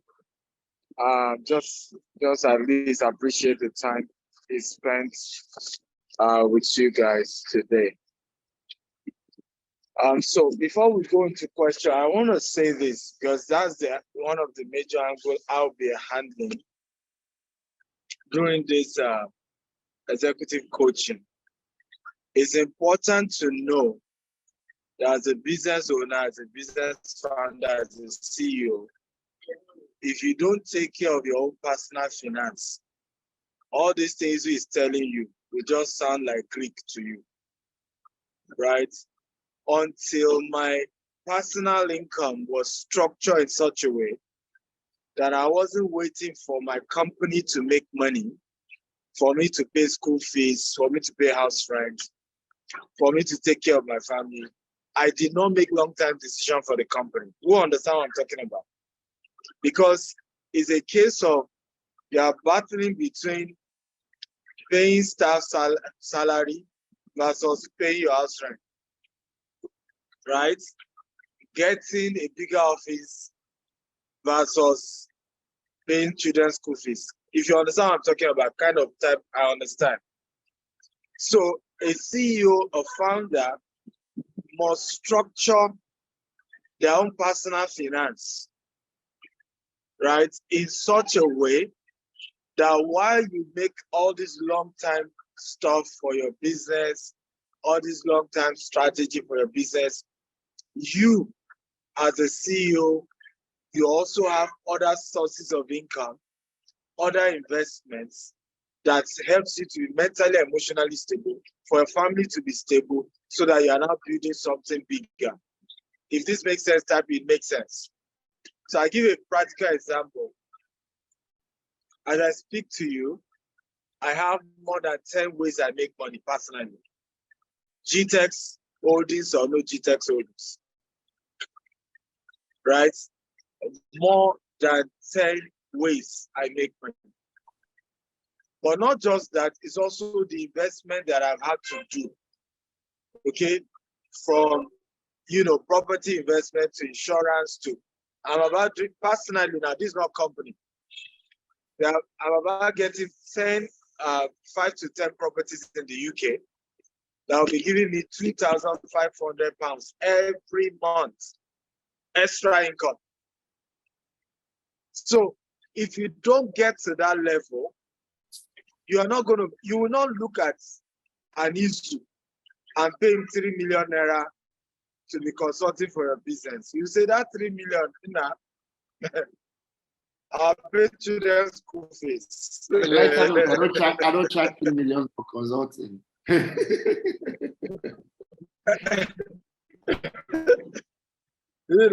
You needed to pay that 3 million naira because that is what's standing between your business moving to a multi-billion corporation, expanding globally, or remaining a mushroom small company. Is this making sense at all? So some of the session you're going to be having with me will be streams of channels of money making that you, the CEO, you are not seeing, that you can begin to help you personally become stabilized. Let me put it this way. You have to personally be wealthy before your company can be wealthy. Let me say it again. You have to personally be a wealthy CEO, wealthy founder, before your own company can experience the wealth. It is the wealth you are already touching. You're right. That you are now expanding to the corporate level. You are trying to create the corporate dimension of that wealth. Okay? Else, you will not be a burden to your company. You are the one even bringing your company down. Let me give you a typical example. How many of you agree with me that every one of you here, your taste is bigger than your company? How many of you agree with me? Right? How many of you agree with me that your taste? Okay, me, for example, I live in Burj Khalifa, right? Of course, in Dubai, I love to drive the Rolls Royce. I love to do adventure. You know me, skydiving. All my adventures. Some of you know them. Okay? I love to travel all over the world on touch lion's tail and walk with the lion. We go to Victoria Falls and stay at the edge. I love all this adrenaline. But that lifestyle, if you don't build your personal income, meanwhile, that lifestyle also helps your business. Who understand what I'm talking about? Okay? That lifestyle in itself also what? Helps your business. Right? Because when people start seeing that lifestyle, they can trust your business and say, you know what? If this man can be flying private jets, oh yeah, I can buy a property of 100 million with him. I can buy a property of, right, $1 million. But if your lifestyle is not at a level, people are even scared to do business with you. So even the lifestyle also helps, but you cannot put that burden on your business, particularly when it hasn't gotten to a level. Who agrees with me? You will literally crash that business. You crash that business. So these are some of the things in my session we're going to be looking at. How do you diversify your own personal income? How do you structure your own income? How do you build your own personal wealth? For companies who now can afford it, how do you also now structure your company's wealth? I was telling you the other day. I said, if not that our company is actually the core of our company, is actually to invest in assets that constantly appreciates. Okay? By now, the company will be recording losses. Okay, as a result of people taking you to court, right? Staff that are leaving your company and leaving it anyhow, overhead cost of expansion. But because in my own line of business, and this is why I tell every business, I don't care what your business is into, you must begin to think of assets for the company. And I'm talking of appreciating assets. So, but because the kind of business I'm in is that I buy a land today, right, at the rate of 1 million naira, I buy 300 plots, isn't it? Of course, I'm paying installments. 5 years later, the same thing I bought for 1 million is worth 20 million. Do you see the point? So even if the administrative aspect has its own shaky moments, right? You know, even if today you have this number of people asking for refund, this number, you all know the challenges we face in business, economic policies, right?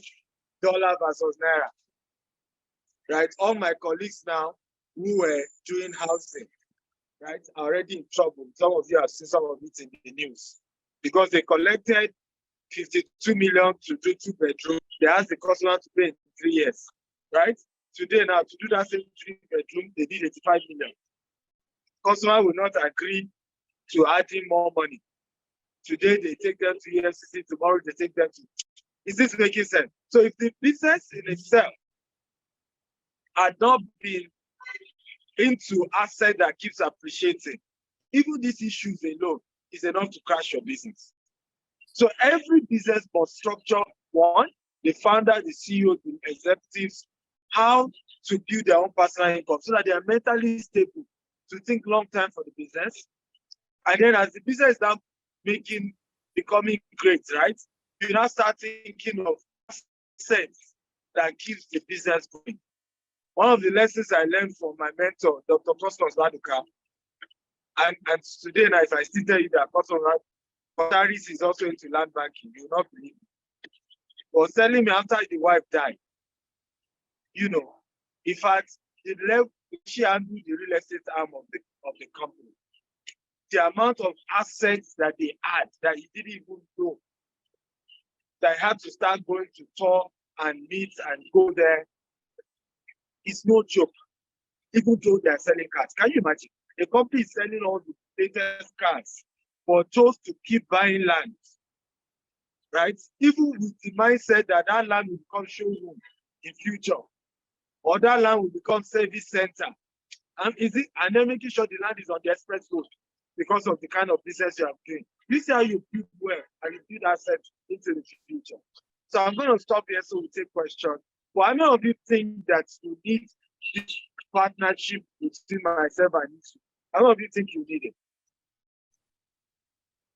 Right? If you think you need it, just type I need it, I need it, I need it. Because for me, I am trying to take you guys to the level I had to get to, right? Where even me, I sometimes I had asked my staff, and look, if GTS crashed today, I can't be a problem. and it is not it's a fact. I can't be a woman. We're working hard for this company just to make sure people keep having jobs. For me, I've structured my life such that I cannot be poor anymore. And that's part of the conversation that we'll be having together. And those of you also into real estate or want to start investing to real estate, we're breaking down the processes, the strategies, the things to look out for. Honestly, this is going to be exceptional. In 12 months, I am seeing multi-billionaires looking at me. You may not look like it now, but this is going to be a great one. I'm excited about that. Welcome on board. Thank you for listening. All right, thank you. We have to close the curtain now. We just take 2 questions. We're about to close the curtain now. Just take 2 questions around all the commissions we've had.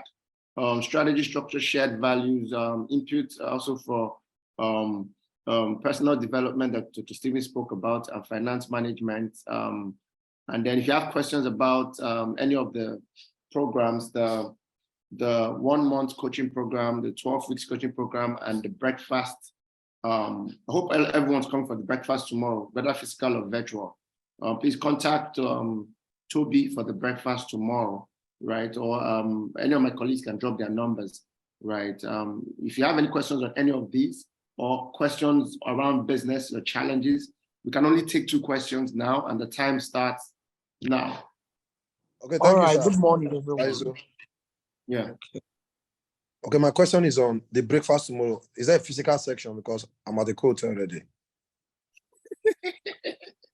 He said to Yakota, yes, there is. We're using the last floor of Echo Hotel, the Sky restaurant. It's a very private and exclusive restaurant. The view is magical. That's where you see the whole of Echo Atlantic and the dredging straight to the Atlantic Ocean. It's very inspiring for people who's been there. So yes, it's tomorrow. There's a fee to eat, actually, it's 55,000, but we don't even have enough slots. We have only 10 slots. So it's fastest finger first.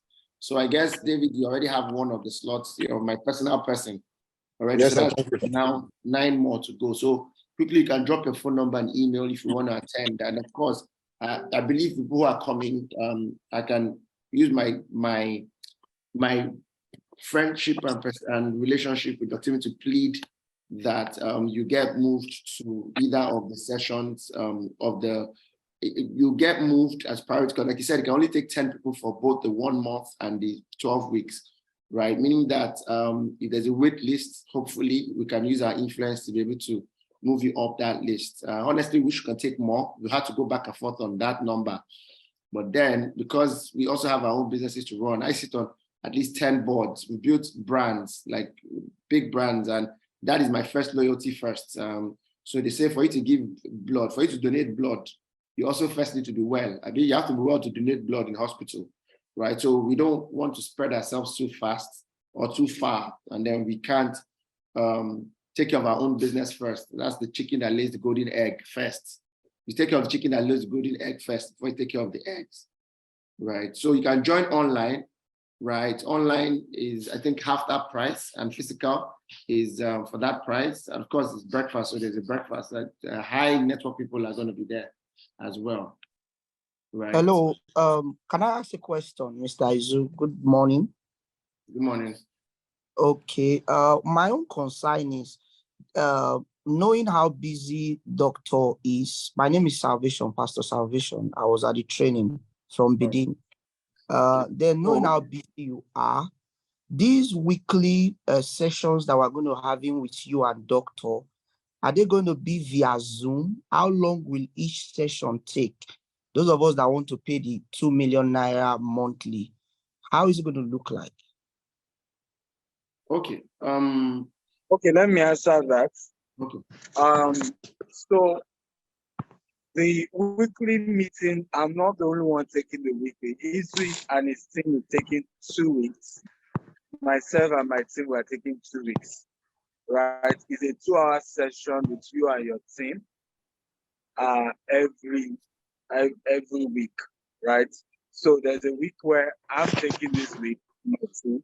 The following week, Izo and his team. Then the next one, I take it and my team. The following week, Izo and his team. This is also the reason why I said I cannot take more than 10 of you. right? And that the other set of people should go and take the 12 weeks, coaching program, right? Because you are right, I'm a very busy person.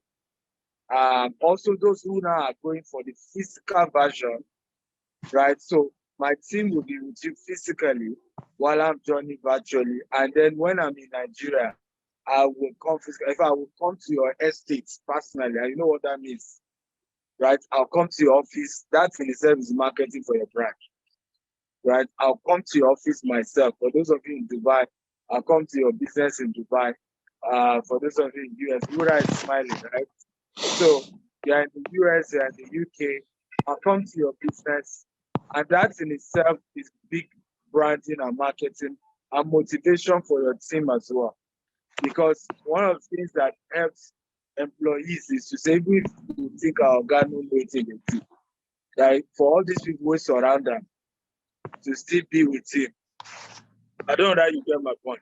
I don't know if you agree with me that one of the biggest challenge as a CEO is how your staff don't trust you. Who agrees? You can type in the comment section. I posted the picture of the day I took my staff to our first land 8 years ago. From their faces, you know they think my head is not correct. Because we're already successful in digital marketing. MTN was our client. We handled Buhari's campaign. We handled Jonathan's campaign. We're already doing well. Now you say it's real estate. And then you bring inside water, inside the fish in the Korodu. And so you come and sell. They don't swear for this CEO. You could see it in their face. You go and check that, look for that picture. Right? And do you know the funny thing? None of those people is in GTEX today to show you how much they didn't believe in it. None of them. Right? But sometimes when people now see the quality of people around you, I think it's one of the advantage I now have now. Now that some of my staff follow me to go and greet Obasanjo, right? Follow me to go and greet Cosmos Maduka. So there's faith that, the other day I was with my team to meet my Bokiro, all our CEOs. And he took his time to counsel them. At that point, even if you are thinking your boss said no correct, the caliber of people who they meet, Pastor David was in that meeting. You know that all these older people can be wrong, right? As So I taking us to the new IG. You said? He promised to take us to the new IG on the 25th for a big deal. I'm not sure I heard you, but I'm sure everybody heard you. So those are the kind of thing that you achieve from a partnership like this. Sometimes you will come to your office, talk to your staff. By the time you drop all his management to Ranchi, they will all of them say, our company is about to move to the next level. And sometimes that hope that your company needs really. Because it still needs your staff that will bring the money. Right? They are still the one. But if they are not seeing activities that can give them hope, right? Somebody for your company to move to multi-billion. Now they are seeing that there's a pathway.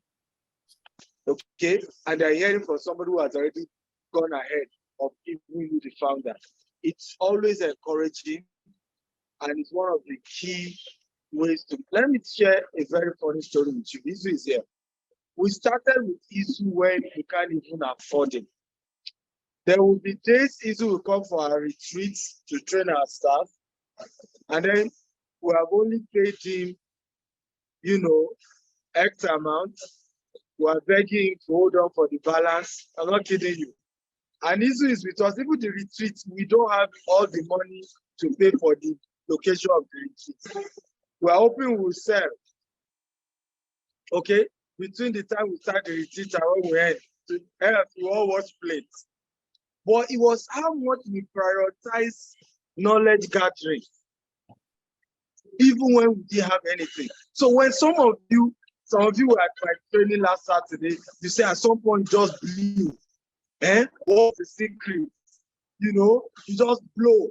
So we knew you when you were starting, but you don't blow. And you make it look as if there's no abracadabra. There's no abracadabra.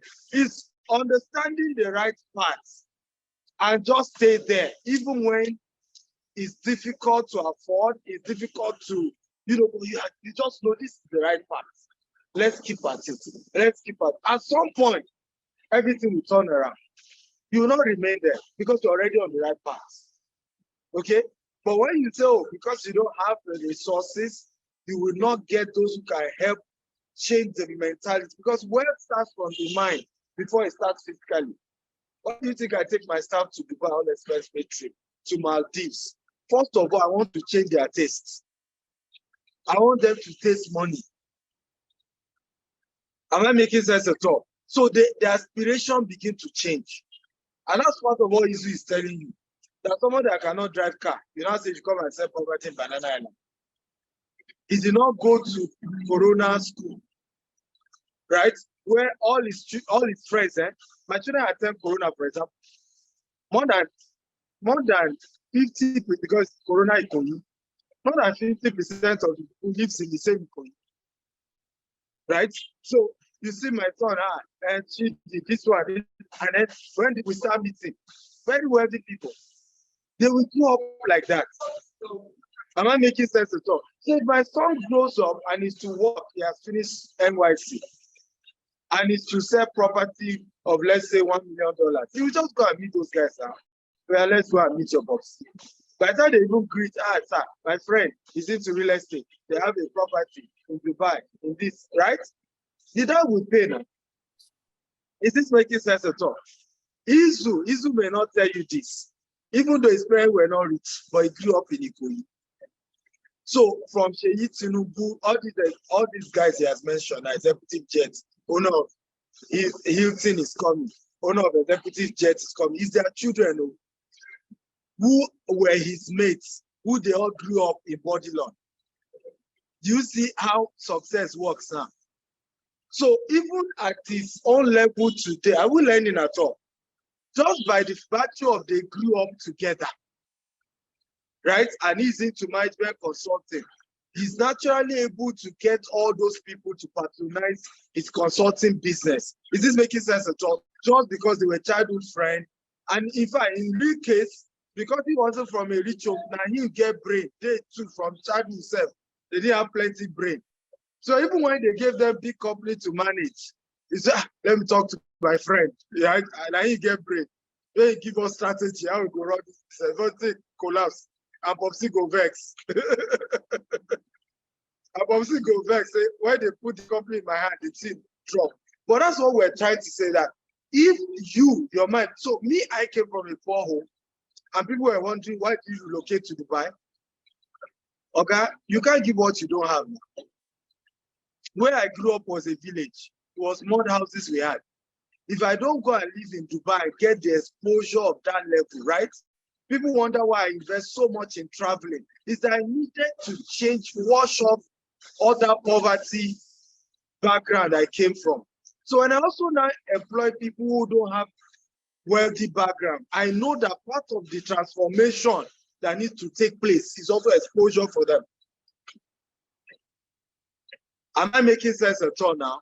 There's so much to be done, guys. So, and I hope I answer your question. But I can assure you it's very hands-on. We're very committed in the business. And honestly, for some of you that the business then is doing well, I'm committed to investing my money in your business. How about that? Wow. Yeah, let's go. Wow. Let's go. Okay. That's a good one. So it's a Zoom. So the training will be via Zoom.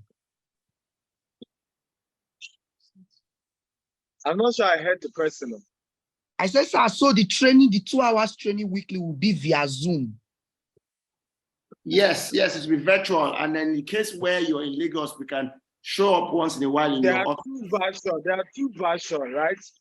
There are people paying for the virtual version, which is $2,500. There are those paying for the physical version, which is $5,000. The physical version means that every session is physical with you and your team. Even if I'm not in the country, my senior executive will be there, and I will just join you virtually, and they will do the physical work. I hope you know that most of these things we are teaching you now, Okay, all our CEOs already know them. That's what we used to film them. Hello, sir. How are you? Yeah. I don't even mind. But I hope I'm not disturbing anybody. Because I'm just waiting for Dr. Good to call me up. Yes, I didn't want to disturb them there. Yeah, no, just so that we don't enter his room and then you know where. But I appreciate it. Thank you so much. I'm great. That's fine. Yes.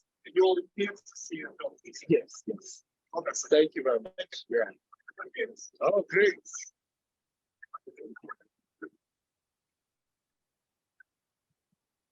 Marketing just happened right now.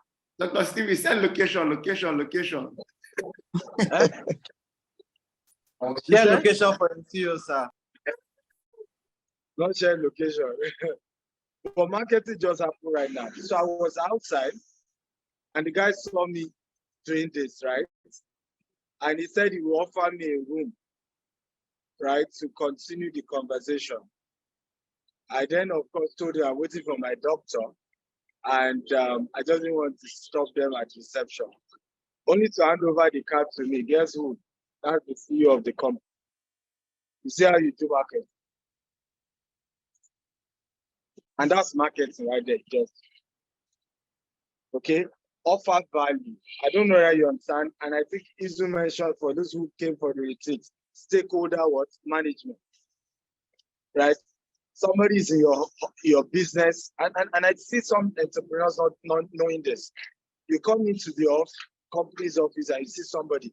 Walk up to them. What's the challenge? Let them not even know that you are the owner. Right? But you have deepened the relationship, right, for your business by just that. Okay? You've deepened that relationship. Okay.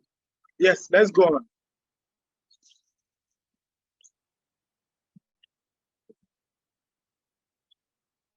So I hope I finished what I was saying before I was interrupted. Absolutely. I hope I finished. Absolutely. Guys, I need to run. I have a 12:15 session. Hope it was worth your time.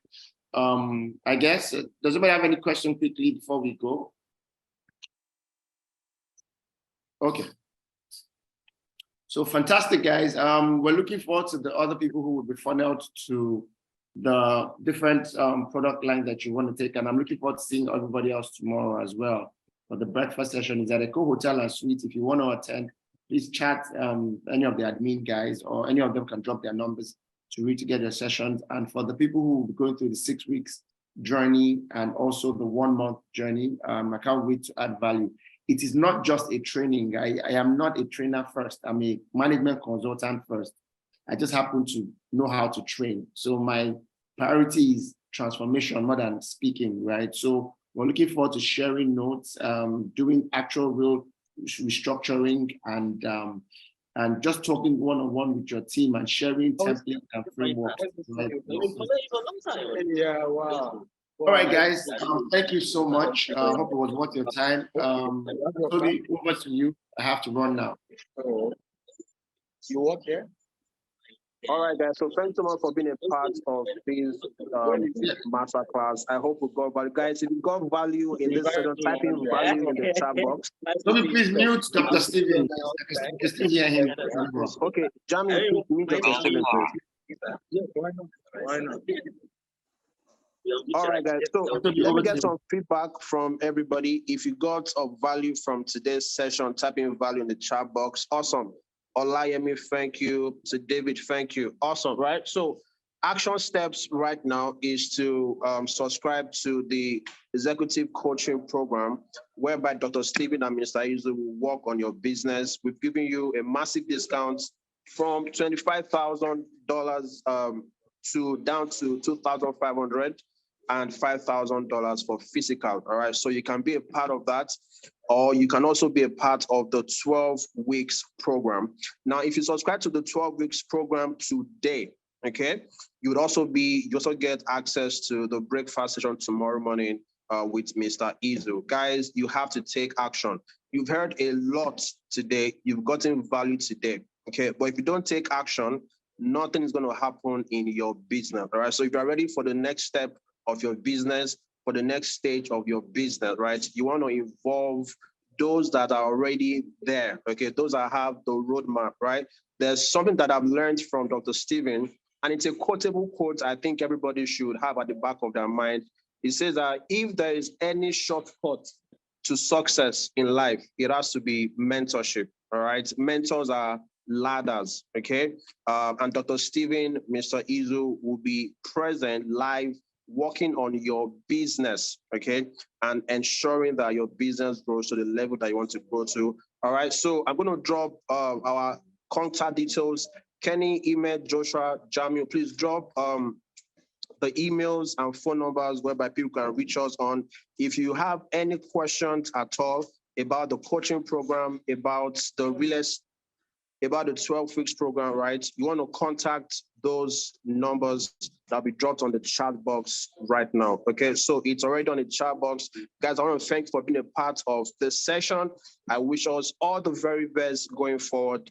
And we look forward to having you on our programs, working on your business and taking your business to the next level. Let's have a remarkable day, everybody. God bless you. Bye.